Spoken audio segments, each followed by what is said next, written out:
मैं अजीत भाई साहब जरा आपसे समझ लूं, एक तो इसमें से सबसे ज्यादा क्वालिफाइड मेरे हिसाब से जीतन राम मांझी जी हैं, क्योंकि उन्हीं का मैंने कुंभ में स्नान करते हुए, और प्रॉपर स्नान करते हुए जिसको स्नान कहा जाता है, वो कपड़ा पहन के या रेनकोट पहन के स्नान नहीं कर रहे थे। वो जो एक कोई भी आम भारतीय जैसे स्नान करता है, वैसे मैंने उनको डुबकी लगाते हुए जीतन राम मांझी जी को देखा। उन्होंने वहां अपना इनको कपड़ा निचोड़ा भी, उन्होंने कपड़े हाँ को खुद हाँ से वही। अपने हाथ हाँ से। तब जी। मैं इसीलिए कह रहा हूँ कि वो जो करके फिर उसको वो जो, अरे वो कोई भी स्नान करेगा, हम और आप करेंगे तो वैसे ही करेंगे, रेनकोट पहन के तो भाई बड़े आदमी करते हैं। खैर और मोदी जी बड़े आदमियों को रिप्रेजेंट करते हैं। ये तो सिर्फ वही नहीं पहनते, मालूम नहीं गले में मफलर अफलर भी पहनते हैं। ये वहां पे भी कोई इनको, जो इनका ड्रेस डिजाइनर है, वो कहता है मफलर लगा के, ये मफलर यहाँ लगाओ, वो मफलर यहाँ लगाओ, इसको इधर पहनो। वो पेट ढकने के लिए असल में ये सब एक्सरसाइज होती है कि जो मोटापा है वो ना दिखे। खैर मैं इसलिए इस बात को पूछ रहा हूं, जो मेरे पास आंकड़े हैं, संजीव जी उसको ठीक करेंगे। पिछली बार के चुनाव एक तो 28 अक्टूबर, 3 नवंबर, 7 नवंबर को हुए थे। ये 3 फेज में चुनाव हुए थे, और ये करीब फर्स्ट वीक ऑफ अक्टूबर में अनाउंस हुए थे। तो अगर बिल्कुल टेक्निकली आप देखिए तो मार्च, अप्रैल, मई, जून, जुलाई, अगस्त, सितंबर, 7 महीने तक तो अभी कोई कोई वही नहीं है, क्योंकि जब चुनाव अनाउंस होते हैं तब आप कायदे से आपकी मॉडल कोड ऑफ कंडक्ट लगता है। मेरा एक और है, इन सारे फैक्टर्स में नीतीश, जेडीयू 115 सीट पे लड़ी थी 243 में, बीजेपी 110, वो जो विकासशील पार्टी 111, और हिंदुस्तान आवाम मोर्चा 7। लेकिन एलजेपी भी है। एलजेपी जिसको पिछली बार अमित शाह ने उनको खिलाया था कि नीतीश जी को हराने के लिए, उनका सिर्फ एक काम था कि नीतीश जी को हराओ, वो 134 सीट। इस बार तो वो भी पार्ट एंड पार्सल है। तो अब एक तरफ बीजेपी चाहेगी ज्यादा सीटें, नीतीश जी चाहेंगे कम सीटें, नहीं, और साथ में एलजेपी को भी एडजस्ट करना है।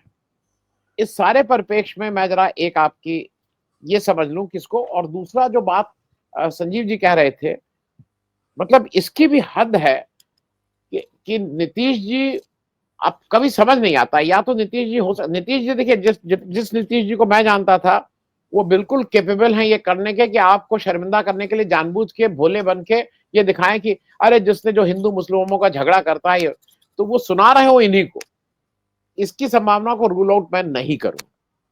हिंदू मुस्लिम का की है कि हिंदू मुस्लिम का झगड़ा करके जो इस तरह का चुनाव कराते हैं और वो पॉलिटिक्स करते हैं, तो ये मेरे ख्याल में संजीव जी उनको बेनिफिट ऑफ डाउट दे रहे हैं। मैं बेनिफिट ऑफ डाउट नहीं दे रहा हूं। मैं कह रहा हूं वो परम बुद्धिमान है। वो मोदी जी को उनका बता रहे हैं कि तुम हो क्या, और अगर मैं साथ नहीं रहूंगा तो ये हिंदू मुस्लिम वाला जो मामला है तुम पे ऐसे चिपकेगा कि भागे जगह नहीं मिलेगी अगर अकेले लड़ोगे। मैं ओवरऑल, आपको क्या लगता है कि क्यों ये जल्दी चुनाव की सुगबुगाहट क्यों है अजीत भाई साहब? देखिए, यदि जल्दी चुनाव का सुगबुगाहट है तो उसका मेन कारण है कि भाजपा को लग रहा है कि लोकसभा चुनाव के बाद, जहां पर भाजपा को बहुत जोर से झटका लगा था और 220 लोकसभा सीट पे आ गए थे, वहां से सिचुएशन बिल्कुल बदल गया है। क्योंकि भाजपा उसके बाद जो है हरियाणा जीती, उसके बाद महाराष्ट्र भीषण बहुमत से जीती, उसके बाद दिल्ली जीती है। एक तरह से कहिएगा जम्मू एंड कश्मीर में भी हार तो गई भाजपा, पर उसका परफॉर्मेंस कांग्रेस से बेटर था। एक झारखंड छोड़ के करीब करीब सारे चुनाव जीत ली है। तो एक तरह का असेसमेंट है जिसमें प्रशांत किशोर टाइप आदमी जो है उसको बढ़ावा देते हैं कि भाजपा का जो पुराना जो एक तरह से वेव चल रहा था 2014-2019, वो बीच में जो आके झटक गया था 2024 में, वो दोबारा स्टार्ट हो गया है। और अब जो है ज्यादातर चुनाव भाजपा जीतेगी। दिल्ली जीती, बिहार जीतेगी। तो इस कारण उनको लग रहा होगा कि बीच में मान लीजिए समर आ गया, बरसात आ गया, कहीं मान लीजिए कि या तो ड्राउट का सिचुएशन हो जाए। ज्यादातर तो बिहार में ड्राउट कम होता है, बट कभी कभी भीषण बारिश के कारण बहुत फ्लड्स हो जाता है। तो कहीं एग्रीकल्चर गड़बड़ा गया तो हो सकता है कि जो पूरा इनका कैलकुलेशन है कि एक तरह से भाजपा जो है मतलब उस वेव को राइड कर रहा है, मोदी वेव को, तो वो ना गड़बड़ा जाए। तो हो सकता है कि ये इस कैलकुलेशन के अनुसार वो उसको पहले कर दें, मतलब बरसात से पहले कर दें। बट मुझे नहीं लगता है कि ग्राउंड सिचुएशन कोई बहुत विपरीत हो जाएगा, अभी करें या बाद में करें। क्योंकि देखिए, एक तो बड़ा सिंपल कैलकुलेशन है, भाजपा सेकेंड लार्जेस्ट पार्टी है बिहार की, मतलब पीछे चुनाव को देखा जाए तो जदयू तीसरा और राजद पहला, तो दूसरा और तीसरा मिलके पहला को हराया है। एटलीस्ट लास्ट इलेक्शन में तो यही हुआ। उसके पहले इलेक्शन में मान लीजिए 2015 वाले में कि भाई पहला और तीसरा मिल गया तो दूसरा को हरा दिया, और मतलब काफी बहुमत से हराया था। तो एक सिंपल कैलकुलेशन तो ये है, पर उसके अनुसार यदि देखिएगा तो एडवांटेज कह सकते हैं एनडीए को है, बट साथ ही साथ एंटी इनकम्बेंसी भी तो करीब 20 साल का हो गया है। और जो संजीव जी ने पॉइंट आउट किया, देखिए अब ये डिबेटेबल है कि लालू जी के टाइम में डेवलपमेंट ज्यादा हुआ या नीतीश जी के टाइम में या कम हुआ, बट ये जरूर है कि जेपी आंदोलन से जो एक सोशल रीअलाइनमेंट ऑफ फोर्सेस हुआ बिहार में, उसके कारण जो पॉलिटिकल रीअलाइनमेंट हुआ, यानी कि ओबीसी का रूल 1990 से लेके आज तक, वो जो है बिहार को कोई ट्रांसफॉर्म नहीं कर पाया इकोनॉमिकली। ये तो सही है ना, आज भी बिहार 30 राज्यों में सबसे पीछे है, करीब करीब ऑलमोस्ट ऑल इंडिकेटर्स पर, और यही हाल 1990 में भी था, 2005 में भी। तो बात यह है कि यदि ये सवाल को रेज किया जाए कि भाई आप लोग दोनों, राजद भी और जेडीयू बीजेपी, पावर में आप लोग रहे हैं करीब क्या हो गया अब 35 साल से, और 35 साल से आपको मतलब मौका मिला, और जेपी आंदोलन का एक बहुत बड़ा विजन था, तो उस विजन को आपने खत्म कर दिया। आप तो कुछ किए नहीं, खाली या तो रिलीजियस बेस्ड राजनीति या तो कास्ट बेस्ड राजनीति। तो ये जो है ना, ये सीरियस चार्ज है। अब चक्कर है कि इस सीरियस चार्ज को क्या कांग्रेस उठाएगी? कांग्रेस अभी रिसेंटली बिहार इंचार्ज को बदली है, कर्नाटक से लाए हैं काफी बड़े स्ट्रेटेजिस्ट हैं, अभी मैं नाम उनका शायद याद नहीं है मुझे, कृष्णा हल्लावरू। वो काफी मतलब उनका जो बैकग्राउंड है, कॉर्पोरेट वर्ल्ड में काम किए हैं स्ट्रैटेजी में, और काफी डिसिप्लिन्ड है, यंग है। मैं उनका भाषण सुन रहा था बनने के बाद, तो काफी तगड़ा भाषण दिए। तो यदि कांग्रेस इसको रेज करे, मतलब जदयू के खिलाफ और भाजपा के अलायंस के खिलाफ सीरियस एंटी इनकम्बेंसी को जब तक रेज नहीं करेगी, भाजपा राहुल गांधी बार बार जाकर, प्रियंका गांधी जाकर, कांग्रेस का सीनियर लीडरशिप जाकर, जब तक इसको नहीं लेगा, सिर्फ ये लालू वर्सेस नीतीश वाला यदि इक्वेशन रह गया, तब मुझे नहीं लगता है कि इसमें बहुत बड़ा ऑल्टरेशन होने वाला है।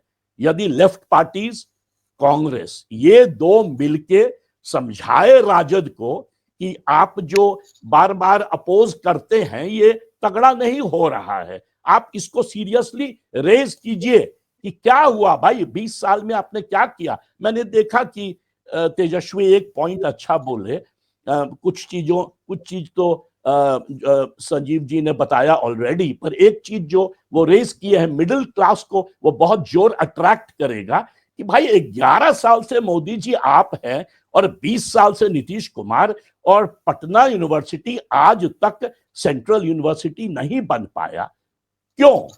वाई सो?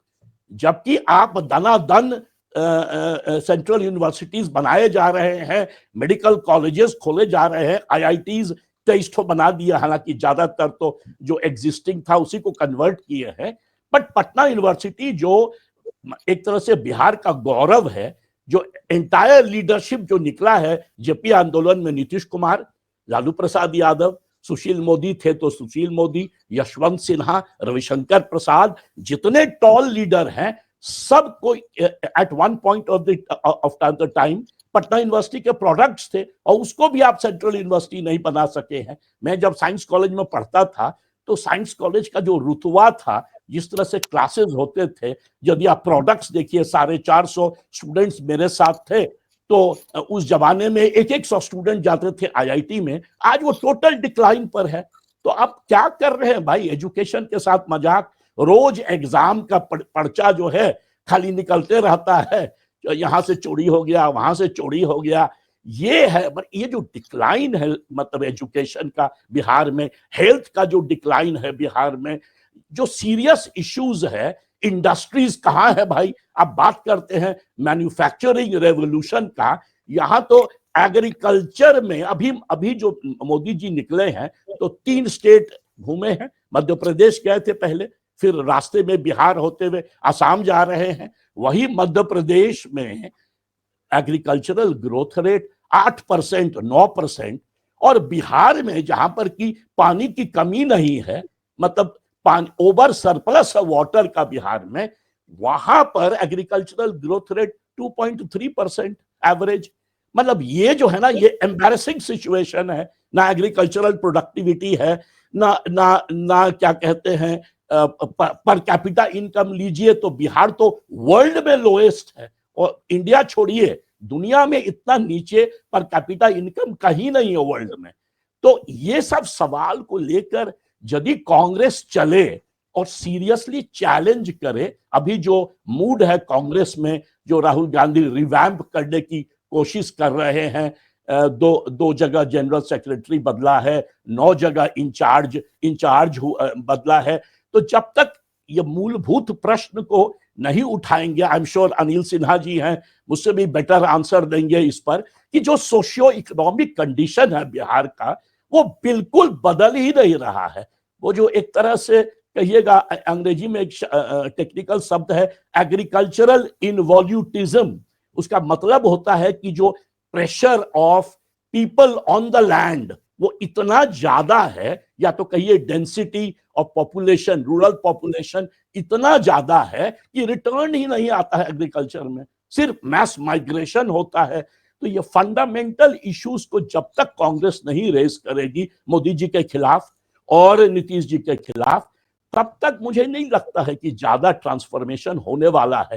कांग्रेस को गियर अप करना चाहिए। कांग्रेस को एक चीज सीखना चाहिए मोदी जी से, कि मोदी जी कुछ करें चाहे नहीं करें, पर अभी से प्रिपरेशन स्टार्ट कर दिए। भागलपुर उछल के चले गए, वही भागलपुर जहां one of the largest communal riots हुआ था, वहां पर भी जाके कम से कम माफी मांगना चाहिए था, कुछ बोलना चाहिए था। तो वो नहीं, बस सम्मान पत्र खाली बांटते चलते हैं। दोनों जगह असम और मध्य प्रदेश में मोदी जी गए हैं इनॉग्रेट करने, ये जो है सो कॉल्ड एक तरह से टॉप इंडस्ट्रियलिस्ट ऑफ इंडिया को बुला के एमओयू साइन हुआ है कि भाई मैसिव मैन्युफैक्चरिंग रेवोल्यूशन। अब बिहार को भूल गए, बिहार में खाली जो है आप जाके सम्मान पत्र बांट रहे हैं। शर्म आनी चाहिए। आप जिस तरह से 2015 के चुनाव में मैं घूम रहा था, जिस तरह से मोदी जी बात करते थे, ये दूंगा वो दूंगा, इनफैक्ट लालू जी उनका इमिटेशन करते थे, ये घर से ला रहे हो क्या, इसे करके बात करते हो, वो सब गायब हो गया। अब खाली जो है सम्मान पत्र पर सिग्नेचर हो रहा है, और भागलपुर के एयरपोर्ट कंपाउंड में आप 5 लाख फार्मर्स को जुटा लिए हैं। तो ये जो है ना, ये जचता नहीं है।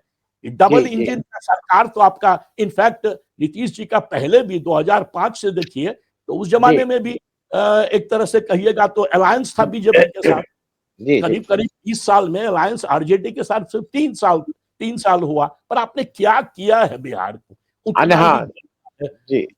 सॉरी, ये फंडामेंटल इशू जो है, ये चुनाव अभी हो चाहे चुनाव अक्टूबर नवंबर में हो, इसको जो है यदि सीरियसली लेना है तो जिस तरह से प्रशांत किशोर क्वेश्चन उठाते हैं, प्रशांत किशोर उसको उठा के और फिर भाग जाते हैं तीसरे डायरेक्शन में, बट वो करना जरूरी है ऑपोजिशन के लिए, सीरियस इशू उठाना। हाँ आनंद भाई।